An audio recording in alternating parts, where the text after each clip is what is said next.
right, today we're going to be talking about Chapter 5 of the DMG, which is Creating Campaigns. Chapter 5, Creating Campaigns. We're going to be going over this, going over all the little bits and pieces of that.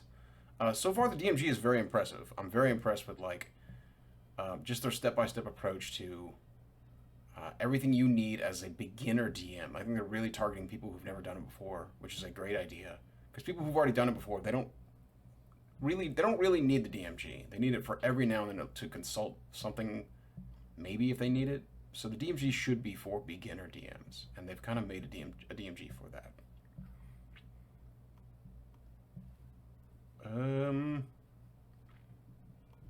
Trey, if you're there, let me know how the mic sounds. How am I sounding?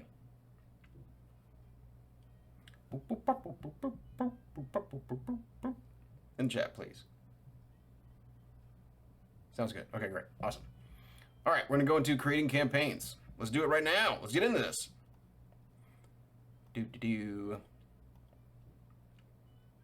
Okay, you should be looking at my D&D Beyond sheet right now. So, let's go into creating campaigns. Okay, first off, we have amazing art. This is a Nautiloid. Good God, it looks incredible. Fighting some... Ooh, what are these? Let's see. Rival Mind Flayer Nautiloid meets trouble for any world and adventure for that world's heroes. So just we have... I forget the name of the ship. Oh, gosh. If you haven't gotten it, I highly recommend getting the Sigil Planescape books. For their art alone, but also for their ships. These are like some speedy, relatively smaller ships. I forget what they're called. But they look like they're battling this Nautiloid right now. And that is badass. This is some awesome artwork. So we're going to talk about creating campaigns. If you have any questions about what we're talking about here, or you have some odd questions, anything at all, if you want to post in the chat, I will address it. So let me know. What up, Jeremy? X Reaper, hello, hello. All right. So let's get into this. Step-by-step campaigns. Follow these steps to create a campaign. Cool. Lay out the premise. Consider the core conflicts driving the campaign and choose a setting that reinforces the themes and tone you hope to evoke. Very cool. Yeah, the vibe. It's just like, lay out the vibe. What's the vibe of your campaign? Draw on the player. Start your campaign in a memorable way. Yeah, big explosions, blow up the inn. Determine how to get the characters drawn into events and how the characters' goals and ambitions might come into play. Very quickly, though, I'm not sure if they're going to address it, but campaign sounds like... It always sounds like either...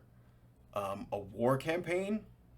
It sounds like a war theater when you say the word campaign. It doesn't necessarily mean that. It also sounds like a campaign sounds like world adjacent, as in like you have to create an entire world in order to make a campaign.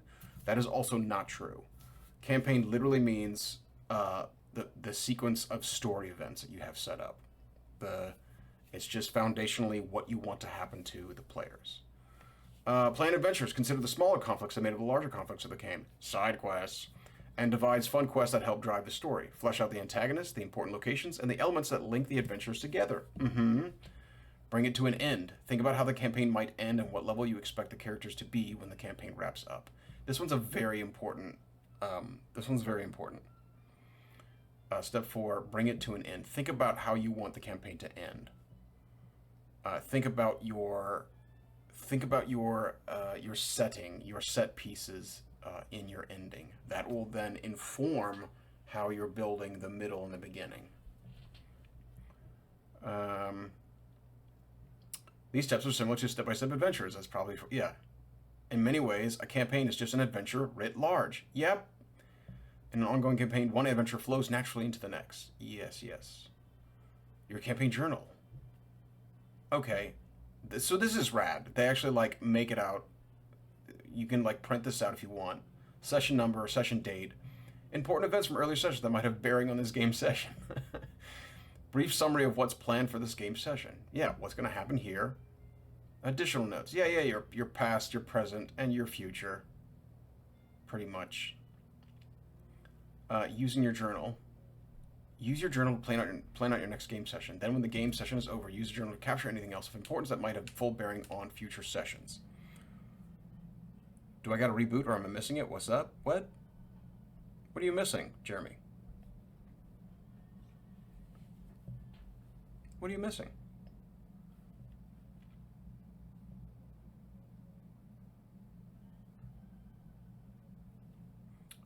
Foreshadowing. Foreshadowing is a storytelling technique that never goes out of style. Players love it when something happens at a game session that harkens to some event from an earlier session.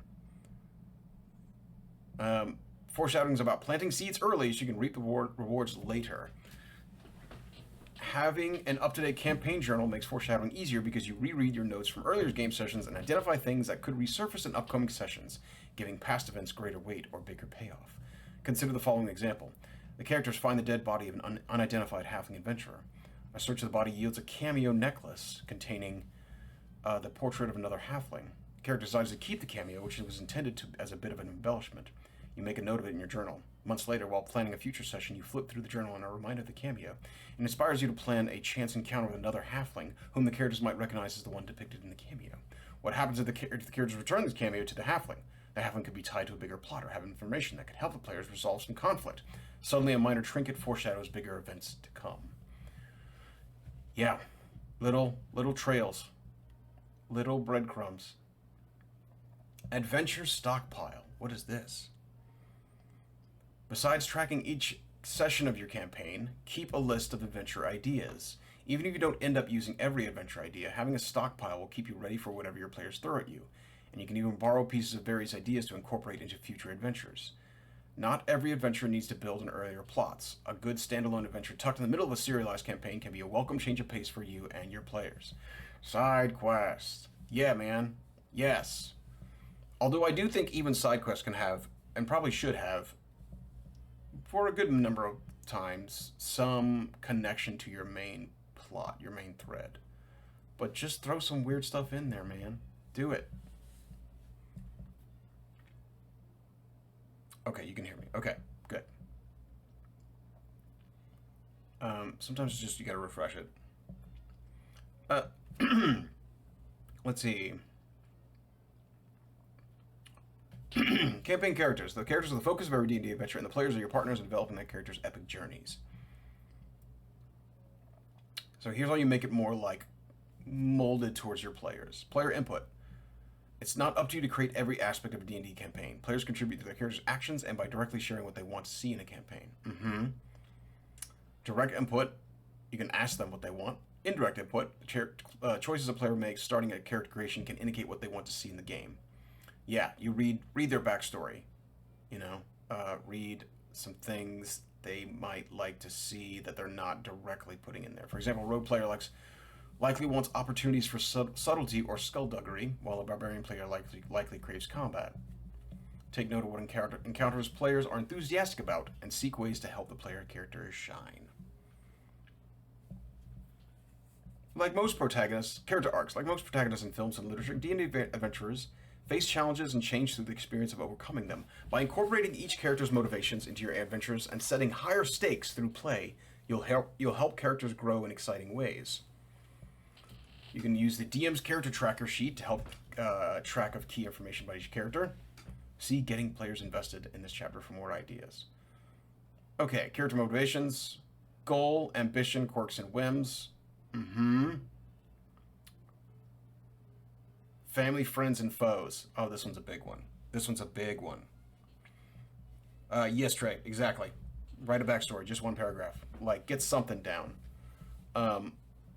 Although, I would also say, just because you're a level 4 or 5 character, you don't have to be done with your backstory. Sometimes things just come up where you're like, oh, I want this to be also a part of my backstory. It's not something set in stone. It is something you can change. Sometimes you remember things about your character. Sometimes you just want something to be different about your character. That's okay too. Family, friends, and foes. A character's origin implies some amount of backstory, suggesting the character's family and what the character did before an adventurer. Should these background characters become important in the campaign, work with the player to develop them in detail. These are very useful. Family, friends, and foes literally are character hooks. They are story hooks in your campaign. Because family means, if there's family in the campaign, well, that's someone that you can threaten as a DM. If it's a bond, if it's a bonded family member or bonded friend, That's someone that's a dramatic liability, right? If it's a foe, well, I mean, immediately you're creating villains with their backstory. So, yeah, put them in. Character focused adventures. Adventurers should occasionally highlight character motivations or elements of their backstory. Here are a few examples. A rival from a character's past shows up to settle a grudge. Good. A sneaky character puts her skills to the test by leading the rest of the party to conduct a heist. Very good.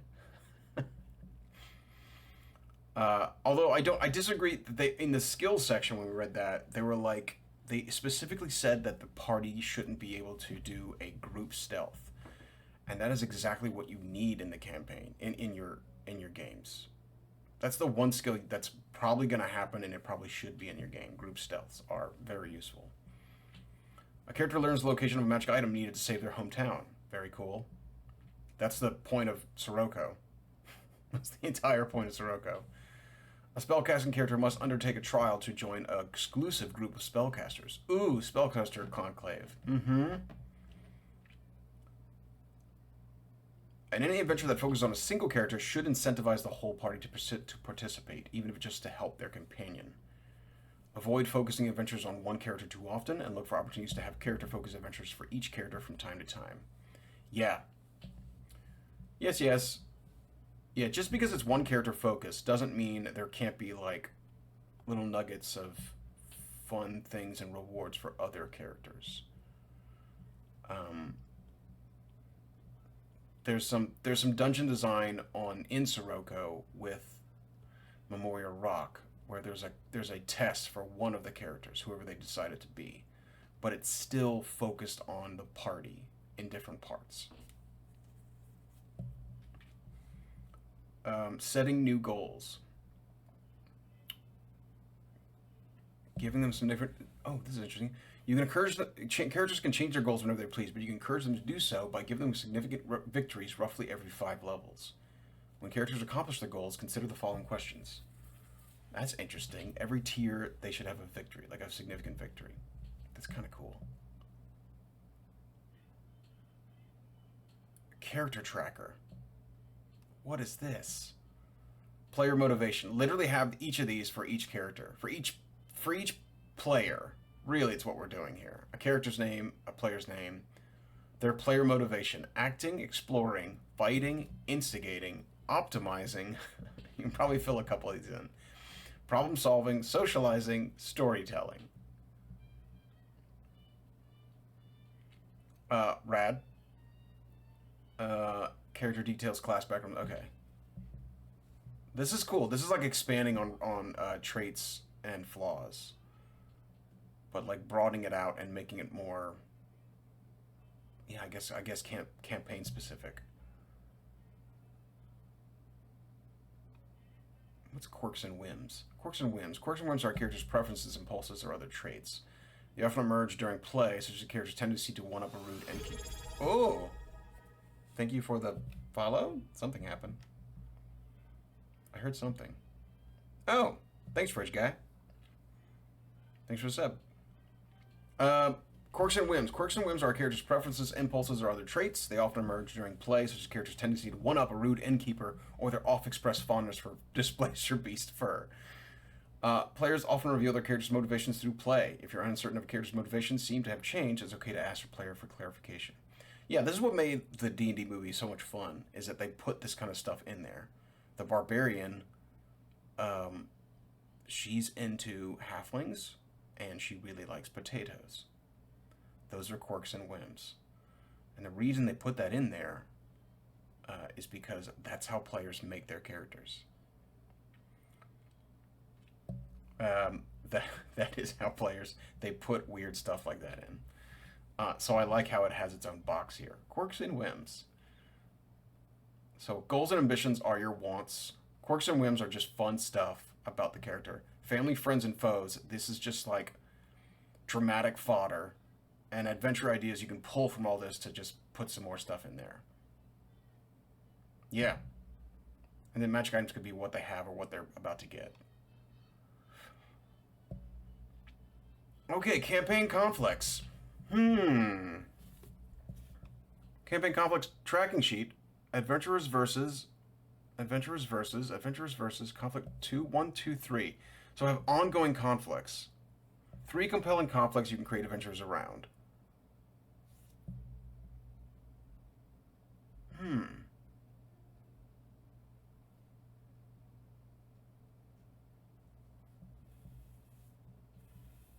A conflict can be as big or as small as you like, and it's nice to have at least one conflict that can be resolved quickly. Each conflict should involve the adventurers against some antagonistic force, though you can also create conflicts within 2 powerful forces without necessarily knowing which force, if either, the adventurers will align themselves with. Very cool.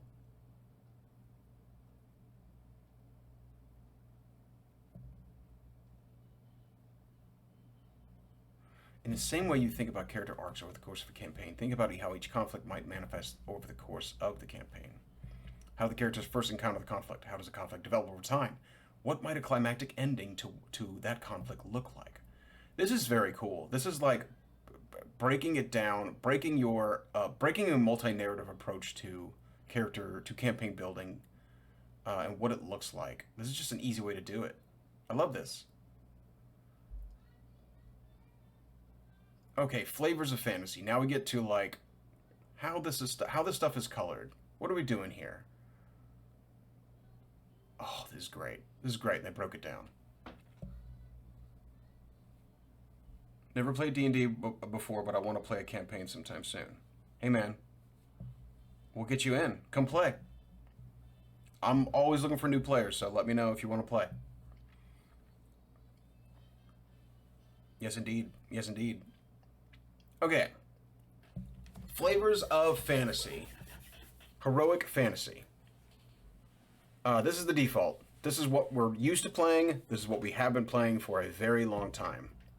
But there's some differences here. Okay, so here are some examples. Evil cult. Wicked cultists infiltrate a peaceful realm to free an ancient evil entity trapped in a dungeon. Yes.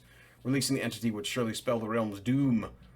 Fungal plague. To protect the primeval forest from the encroachment of hunters and settlers, a druid unleash a fungal plague that quickly gets out of hand. Yeah. I will say... Well, this is a spoiler. I'll say Evil Cult and Fungal Plague are parts of Mossdale. I'll just say that. Yes, indeed. Yeah, join the Discord, Fridge Guy. Come play. Find me on Discord, DM Tozy. Old enemy, an elusive villain who plagued the characters years ago, resurfaces, giving the characters a chance to finally bring the villain to justice. Ooh. Okay, well that does require probably some higher levels and some backstory.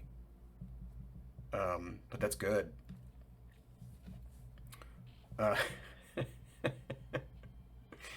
Sword and sorcery. Okay, so sword and sorcery, just immediately think of Conan. Sword and sorcery is Conan. A grim world of evil spellcasters. Evil spellcasters is important. Witchery, warlockery, and spellcasters are mistrusted for justifiable reasons. Decadent cities where the protagonists are often motivated more by greed and self-interest than by altruistic virtue. Remember, Conan was a thief.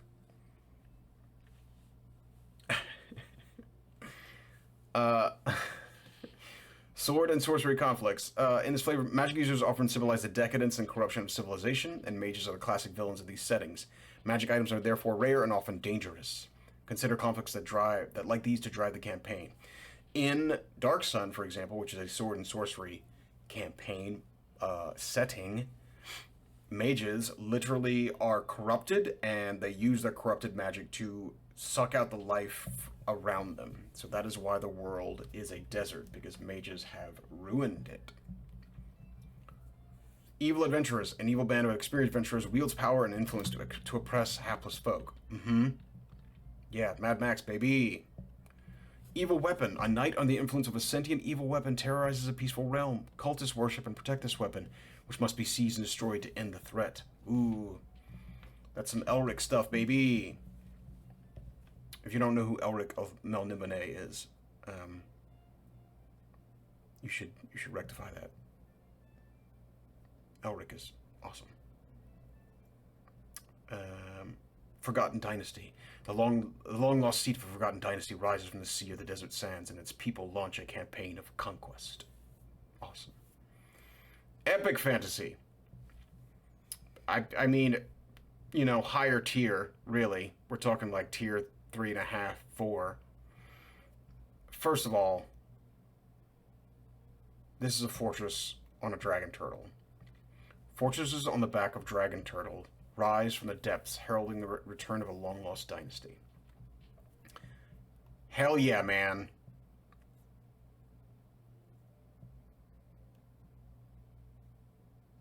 I forgot I can click on the page and then it'll show you. Check that bad boy out. That is awesome. Look at the architecture of this city. Like it's a little it's got some sci-fi elements going on there, which I can dig. But also you have in the lower right you have a very doomed you have like a you know, you've got you got a Renaissance ship down here about to be destroyed by this dragon turtle.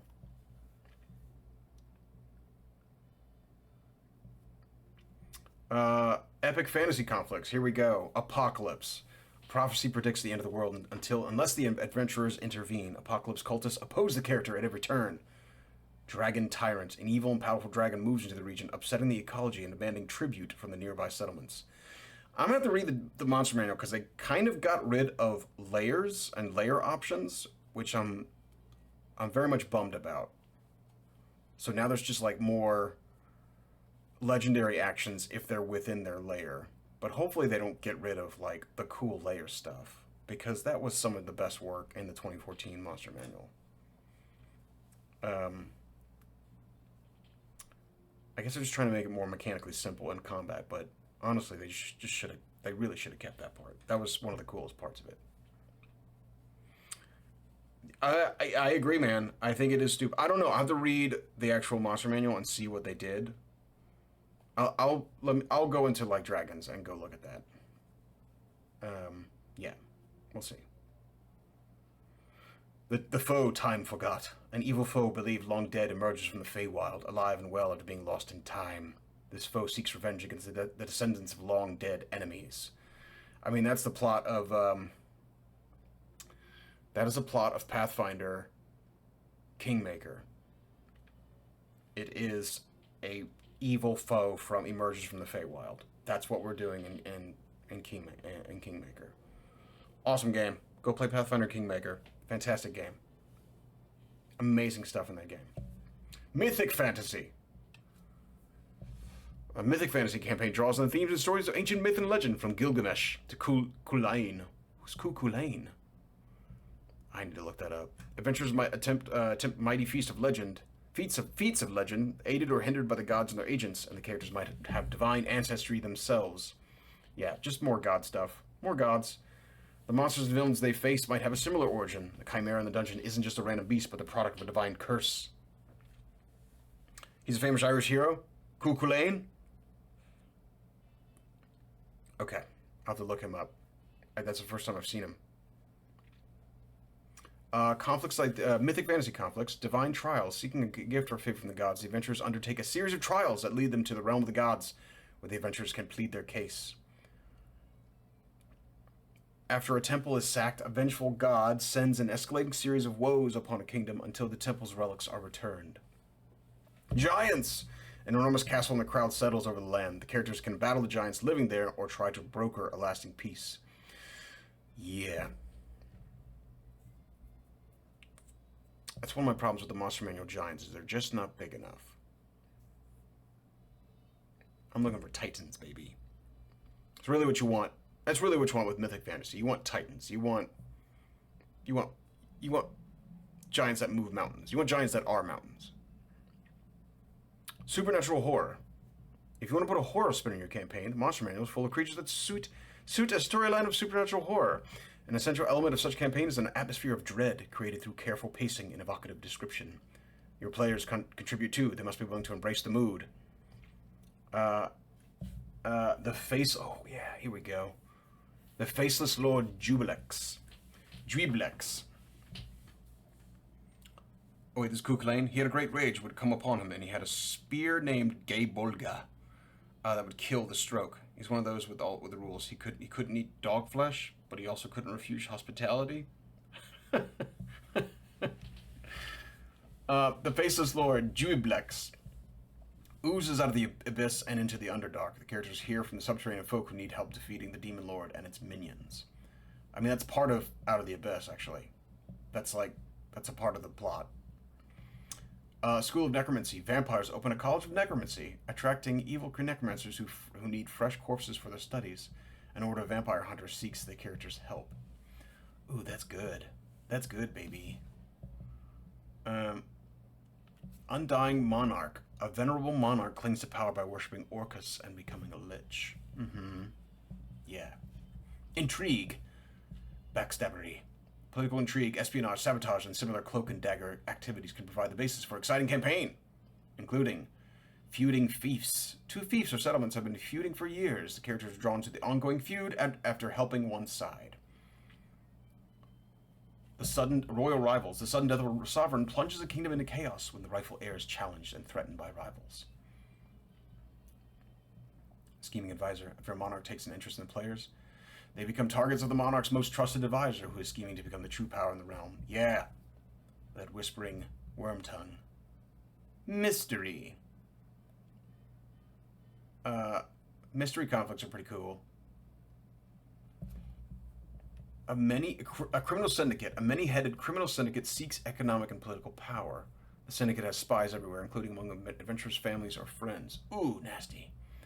Shape-shifting assassins, a secret association of doppelgangers or other shapeshifters slowly assassinate prominent figures one by one. What is this picture? The bold adventurer Merlind has visited many worlds and has a fondness for six-shooters and talking clocks. What? Who is Merlind?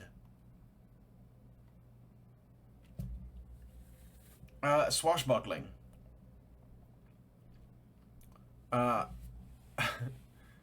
Inherited antagonist. A character inherits a magic item from a deceased relative, unaware that this relative's enemies are after the item. Yep. Pirates and privateers. A new monarch cracks down on piracy by commissioning privateers and naval officers to hunt pirate ships. The Waking Deep. A monstrous horror slumbering in the depths of the oceans, driving minions such as Swagwin, Meros, or dragon turtles to attack seafaring vessels. Azure Sky might have that. I don't know. Maybe. Who knows? Who knows, really, except that it's exactly that. War. War. War. War never changes. War conflicts. Conflicts like these highlight the themes and flavor of a war campaign. Freedom fighters, poorly armed and disorganized subjects of a tyrant revolt. Invaders, a militaristic nation invades its benevolent neighbors. Pawns in a game, a war rages on for decades, its original cause all but forgotten. The people caught up in it strive to find meaning and purpose in a bleak and violent world. Oh, that hurts. That's like half of Warhammer 40k is pawns in a game. If you go read a novel of Warhammer 40k, it's that.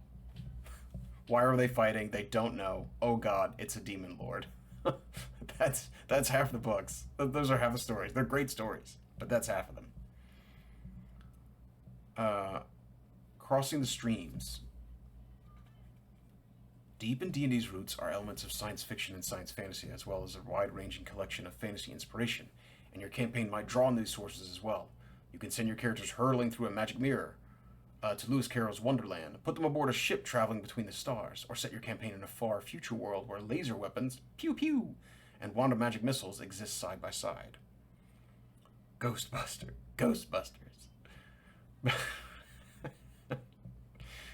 And you could do a Ghostbusters campaign.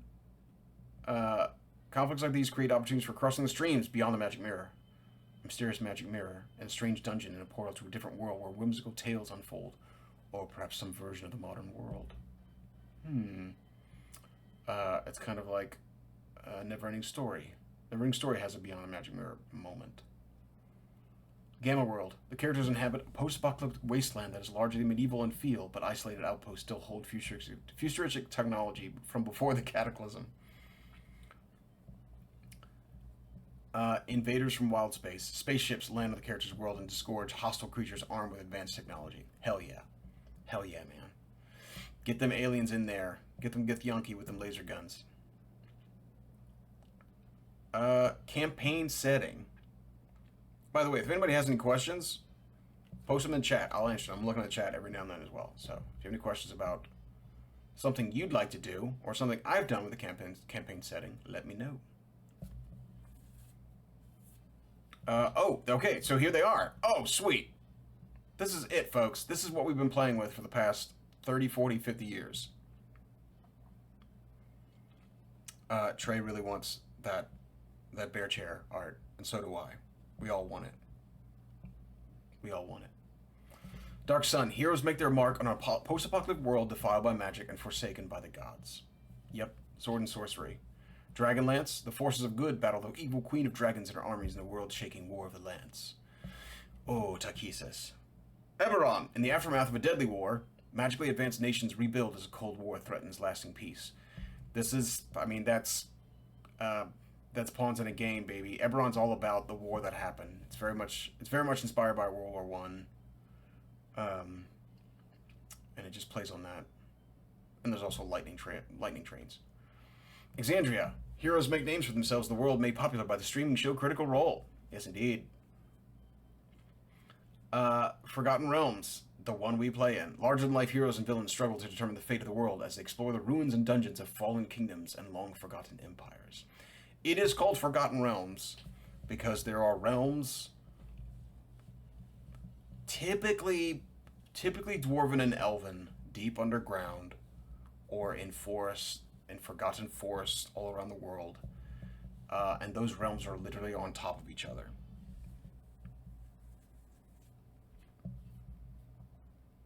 It doesn't actually describe the world. I think they're just. I'm not sure if it's a dig. I just think that they're just kind of. I think they know, if you know what Critical Role is, if you know what Exandria is, then you know it. You don't need a description here. But honestly, I would make the effort to make it like, how is Exandria different than Forgotten Realms? What has Matt Mercer done with his show, with his campaign setting? Greyhawk. Greyhawk is the default of 2024, which is interesting. It's an interesting choice to go with like one of the original campaign settings. As tensions rise among warring nations, heroes plunder dungeons to gain the magic and might they need to defeat the growing forces of evil. Yeah, it's kind of a broader. Greyhawk is kind of like Dragonlance and Forgotten Realms had a weird baby, even though Greyhawk came first. Planescape, Sigil, the City of Doors, is where heroes begin to explore the wonders of the D&D multiverse and its many planes of existence. Planescape is my favorite. But if you've played with me, you know that. Planescape is my favorite. It will always be my favorite. Ravenloft, heroes are drawn to the gloomy domains of dread, cursed realms ruled by evil lords, and must find a means of escape. Yeah.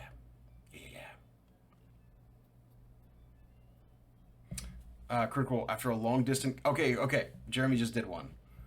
Critical Role after a long distant cataclysm that caused the gods to remove themselves. But are the gods who they say they are? That's pretty good. Ravnica. In a world-spanning city, 10 disparate factions draw heroes into a web of adventure and danger. I mean, it's going to be 10 different factions because it's based on how many colors in Magic the Gathering? You got blue, black, white, green. Is there a yellow? Red? Definitely red. I don't know if it's 10, but maybe it is 10. Anybody knows? There's 5? There's more than 5. Black, white, green, blue, red. Is that it? That's it. Those are all the colors? All the lands you tap, it's blue, black, white, green, or red. That's it. All right, man. I guess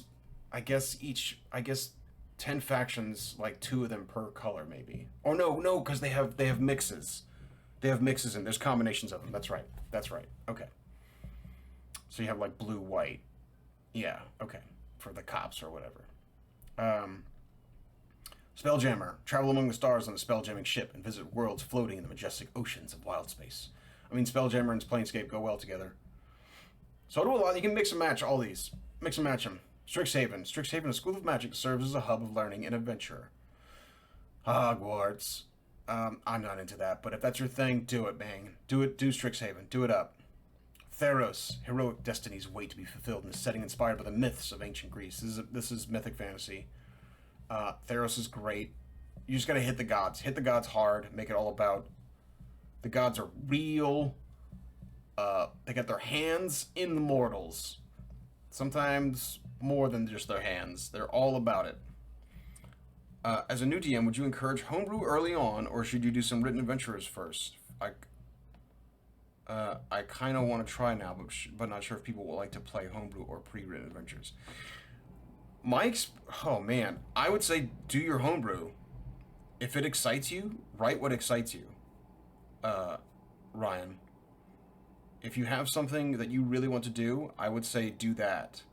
Because homebrew doesn't mean you have to build an entire world. It just means you want to build an adventure, or you have an idea. So make that idea the first thing.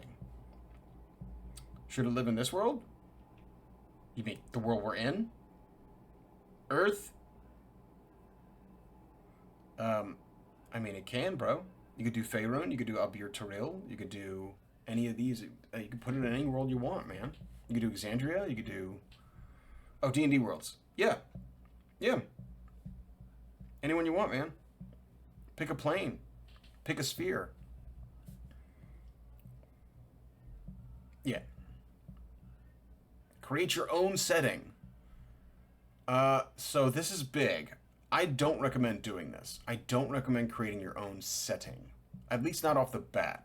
If you're just starting out, I recommend playing in one of these.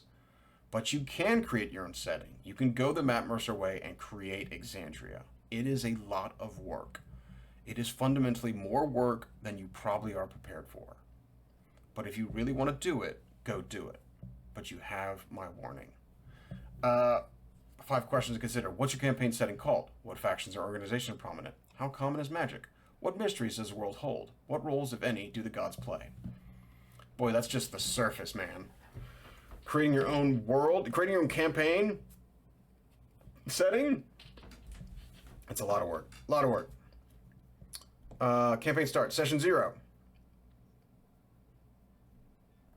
Starting level. Bring the party together. Yes, indeed. Bonding event. Ooh. This is if your players are having trouble coming up with a story for how their characters met, you can suggest the following options. A bonding event. This is good. I should use this. Happenstance. I mean, happenstance is fine, but use stuff. I would say, what are they? Mutual acquaintance, cool. You know someone. How do you link up? Shared history, tavern gathering. Mm-hmm.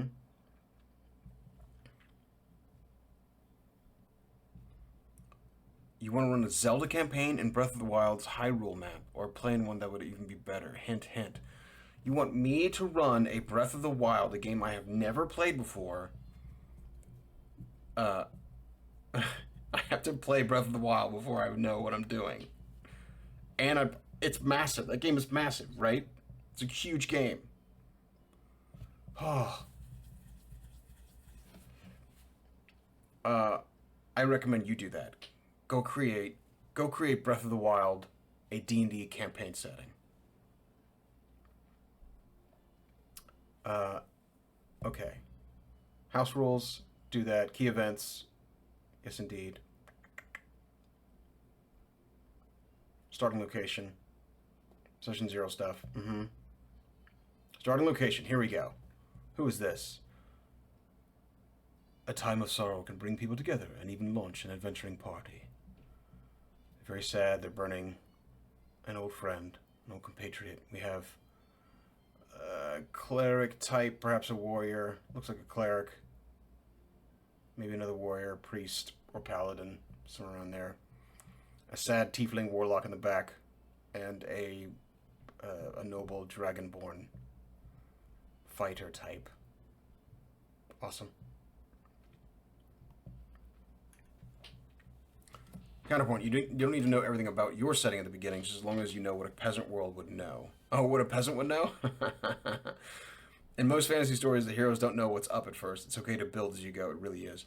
Well, I mean, that's the inside-out approach. Like, just build. I'd recommend that if you're doing your own setting. Yeah, don't start from. You might not want to start from your cosmology. You might just start from the well in your starting village. Start from there and then branch out, because that's how your players are gonna experience it. You might as well do that as well. Breath of the Wild is basically the same as any other Zelda game. Princess in trouble. Link gets the MacGuffins that let him beat up Ganon. Yeah, yeah, but it's big. It's so big.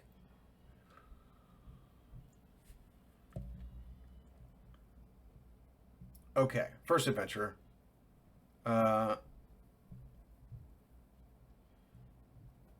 Many campaigns begin with a published adventure and then develop organically as the characters explore beyond the scope of the adventure. That's a cool idea. You could do that. Also, Ryan, you could do that. You could start with, like, you can take a published adventure and put it in your world or put it in your setting or wherever you want it to be, and then go from there, and then create out of there. That'll relieve some pressure to have something right away, because you're just going to use, like, whatever, White Plume Mountain or the Forge of Fury, and just put that in there and then go from there.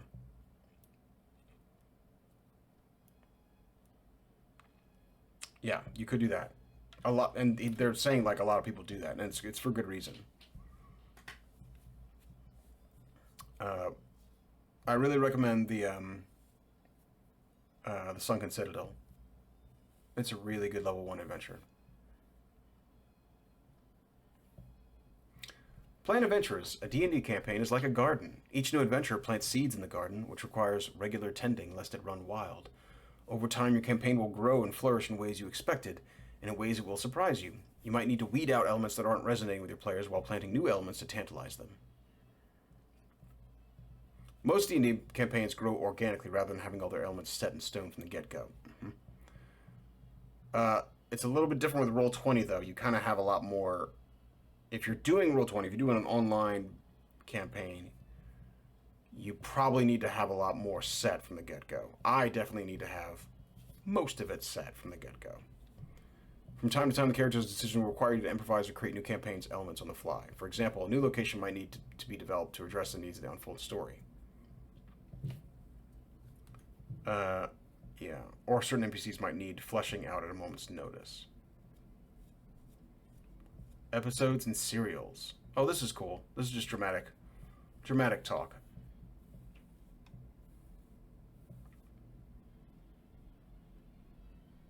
An episodic campaign is a campaign in which the component adventures don't combine to form an overarching story. So this is just a bunch of standalone quests. And then serial is they flow naturally from one to the next. Overarching threats and the outcome of one adventure can affect how the rest of the campaign unfolds. Yeah. Neither of these are better than the other one. You can do an episodic, you can do serialized. Both of those are fine. If episodic might be less pressure, but it could still be a lot of fun.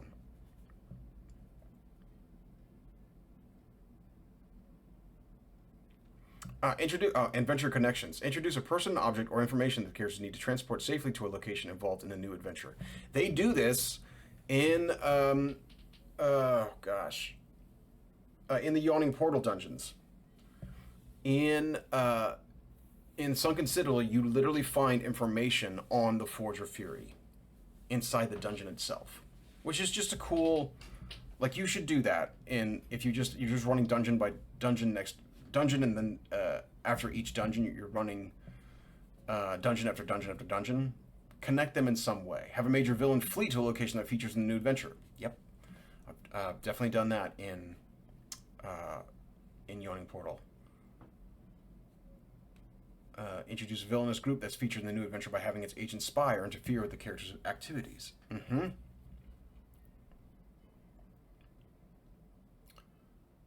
Recurring elements. Community.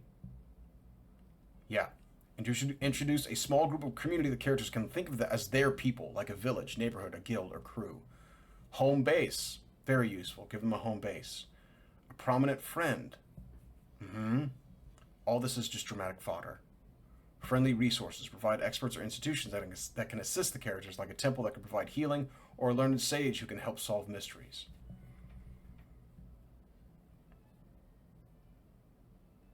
Likeable villain. Craft a villain who has at least one unlikable or redeeming quality the characters can appreciate. Ideally a villain who isn't preoccupied with killing or harming the characters. That's a really good one. That's a really, really good one.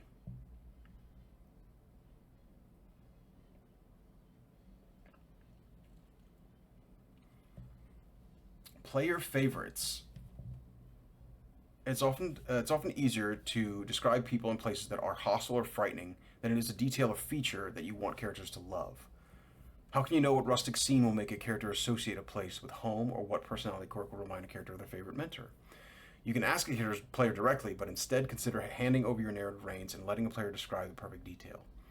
For example, say you have a peaceful village you plan to feature across several adventures. You hope the characters will connect with the place and treat it as a home. As the characters enter the community, they smell something amazing. At this point, you could describe something you think smells good or something you think a character would like. Or you can ask a player, the smell of something amazing drifts from around the corner. What is it? Yeah, this is just shared narrative space. Whatever the player's answer, cinnamon rolls from a nearby bakery, firework charges being prepared for celebration, or anything else becomes a part of the village, and the player has added an important detail to the location. That's really good. That's really good. The tavern owner brings out your favorite dish, cooked to perfection. What's the dish? What makes this one remarkable? The curio shop is selling a trinket that reminds you of one of your family members. What's a trinket, and who does it remind you of? The local children are playing a game that you played in your hometown. What is it? The young pickpocket reminds you of something you once knew. Who? From the animate mass of murderous dolls scrambles a figure that reminds you of your favorite childhood toy. What is it? Oh, great. Another way to do this, if you don't want to like share the narrative space, I still want to make it. You should do this. But another way to do it, kind of, is to present just a litany of options. Like, if you have the time and the wherewithal, write out the menu to a particular tavern. That way your players can literally choose what they like about the place.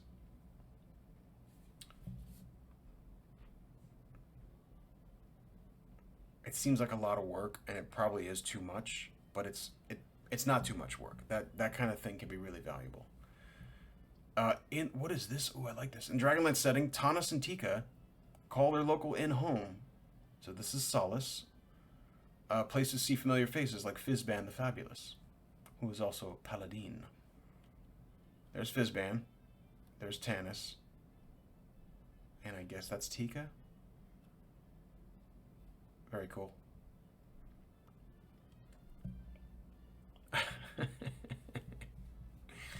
Blinsky thanks you.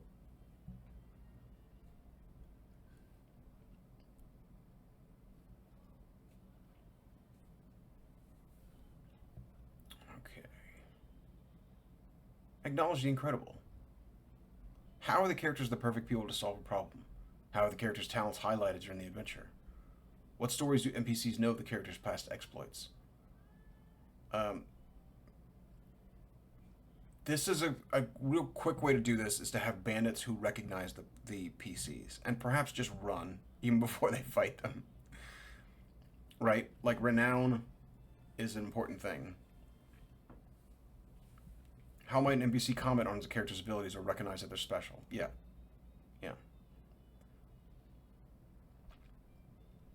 Ooh, Bastion's episode? Cool. Bastion turns? Cool. This is like, I mean, I need to read. Chapter 8 is going to come up when we talk about Bastions. I might use some of that stuff in Mossdale. Carnival episode. Yeah. Creature comedy. Flums, pixies, fairy dragons, or chatty mimics. Chatty mimic. He just wants to talk, guys. Missing pet episode. Oh no. A shopping episode. A shopping montage. Yeah. Special event episode.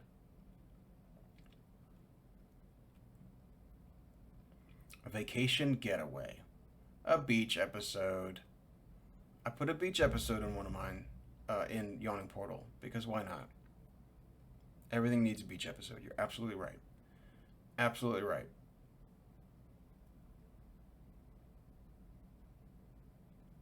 And now we get to ending a campaign. A campaign's ending should conclude the last of the major conflicts and tie up most of the threads of its beginning and middle. So it's okay to leave some loose ends for characters to explore in the next campaign, or just to leave up loose ends. There's going to be loose ends. A campaign is a weird frayed rope of a dramatic storyline. So don't worry about that. It's just that's part of it. You don't have to take it all the way to level 20 for it to be satisfying. Wrap up the campaign whenever the story reaches its natural conclusion. Allow time near the end of your campaign for the characters to finish many personal goals. Their stories need to end in a satisfying way, just as the campaign story does. Ideally, some of the characters' individual goals will be fulfilled by the final adventure. Give characters with unfinished goals a chance to finish them before the very end. Once your campaign is ended, a new one can begin. If you intend to run a new campaign with the same group of players in the same setting, using the previous character's actions as basis for legend is one way to invest your players in a new campaign. Let the characters experience how the world has changed because of their actions or accomplishments of the previous campaign's characters. In the end, though, the new campaign is a new story with new protagonists. They shouldn't have to share the spotlight with the heroes of days gone by. Ending sooner than expected. Oh, this is a nice footnote. Sometimes you run out of... This is not sometimes. You will run out of ideas for your campaign. Or get so sidetracked that you have no idea how to bring it to a satisfying conclusion. I've heard this. Okay. You might just not feel excited about it anymore, or you might just be excited with new ideas for a new campaign. You can't focus on the current one. Any of these might actually signal the end of your campaign. The best way forward when you want to end a campaign is to talk to your players about it. If you're not excited about the game anymore, it's quite possible they're not either, and you can change your end the campaign for everyone's satisfaction. Consider the following possibilities. Player input. If you're running out of ideas for your campaign, your players might be more than happy to supply you with some. Find out what they'd like to have happen if the campaign continues. They might give you all the inspiration you need. Switch DMs. Yep. Sometimes someone else needs the DM. Don't make someone a forever DM if they don't need to be. Transport the characters. If you or your DM wants to start a campaign in a new setting, but the players don't want to make the new characters, consider having the characters travel. Arrange your grand finale. Just freaking end it. Sometimes the end of the campaign is the right answer. Look for ways to end the campaign with a bang, even if it's earlier than you originally planned. Flip through the campaign journal to see if there are forgotten elements you can resurface for one last hurrah. Indeed. This is another banger of a chapter. It's another banger, guys. It's great. This is how you do it, step by step. I love these sheets that, like, this one's awesome. This one's even better down here. Campaign conflicts seems simple, right? But, like, literally 3 things can be happening at once. What's going on? How are they different? Print this out, start writing on it. This one's great. You have your main conflict here. And then you have something else affecting your adventurers. And then you have, like, something quirky, maybe a little bit strange, but also another conflict that they have to deal with. Maybe it's a bit more personal. Awesome stuff. Awesome stuff. Well, that's it, folks. That's chapter 5. We will be going over the next chapter the next time we meet for Tricks of the Trade. Send in your questions next time. Let's get some more questions out here. I'll answer them as best I can. It is my goal to get more people to be DMs out there. Try it out. Even if you don't think you'll be good at it, try it out. Chapter 6 is cosmology. Oh boy, it's a short one. So, is it short? Let's see. Oh my god, it's a Lady Pain. It's a Lady Pain. Right away, it's a Lady Pain. It's relatively short. Oh, no, it's not. No, it's not. No, it's not. It's my favorite campaign of all time. All right, so chapter 6 is going to be incredible.